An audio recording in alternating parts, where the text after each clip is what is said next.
Mga hakbang upang mapabalik na sa Pilipinas itong si Mary Jane Veloso ay kabi-kabila itong mga reaksyon lalo na sa hanay ng nasa legal profession at ganun din mga kabombo itong tulong para dyan sa pamilya Veloso ng administrasyon ay kinilala din ang mga kabombo. Ating alamin sa mga update na kalap ng Bombo Radio Tuguegarao.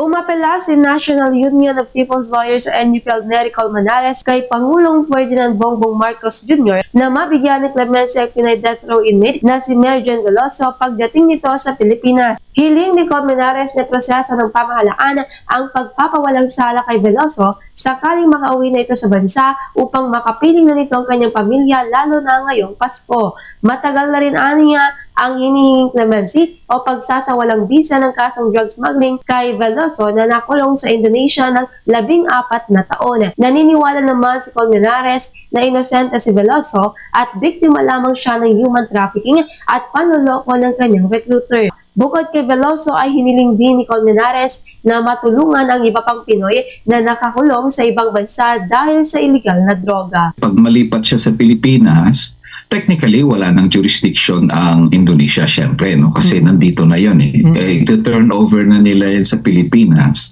At dahil walang death penalty ang Pilipinas, hindi ma-execute si Mary Jane dito. And secondly, kung i-pardon na siya dito o i-reprieve ng presidente o kung anumang paraan para mapalaya siya, pwede nang gawin dito. At mukhang hindi naman nagre-reklamo ang Indonesia. Wala namang protest.